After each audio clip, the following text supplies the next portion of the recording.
Gratis dalam payah Tiada semangat petani sawit Habis tak batip ikut meja Tiada semangat petani sawit Habis tak batip ikut meja Perjuangkan, pertahankan Hai para klik sawit petani Jangan dimurahkan lagi harganya Janganlah ikut mengomentari Sebab mahal minyak bimoli Sawit kami selalu diturunkan harga Jangan beralasan mahal minyak goreng Setuju teken hidup ekspor CPO di luar Banyak barang lain yang saking mahal Kenapa tak persoalkan diturunkan laju harganya Hanya baru seumur jagung Harga TBS melambung Wahai saudara Dulu sudah bertahun-tahun TBS turun Tak satu pun yang bertanya Hanya petani yang bingung linglung Keluar air hidung dan gulung tiga Pak ini pak itu tidak mengaum Senyum-senyum timpul santai-santai saja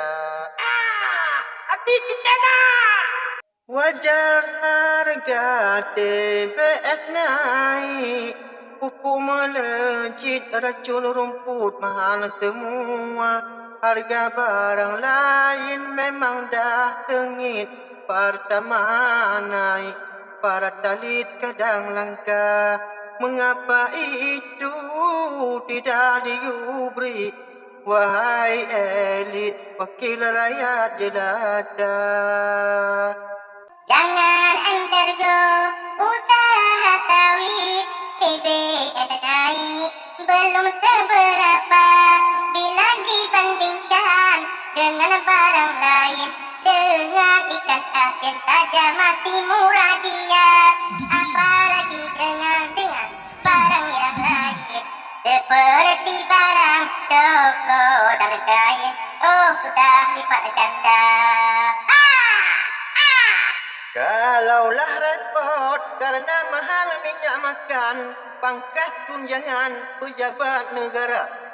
Pangkas dana aspirasi dewan Beri subsidi minyak makan pada rakyat jelata Berapa banyak dana studi banding Sekali keliling bisa disubsidiin 1,000 ton minyak teruk badan Ekonomi sawit jangan dilemahkan Di situ ladang ada lapangan kerja Mengurangi karena pengangguran S1 sampai S8 belum ada kerjanya Jangan karena sakit gigi Lalu terhati dilempar dalam payah Jangan karena sakit gigi Lalu terhati dilempar dalam payah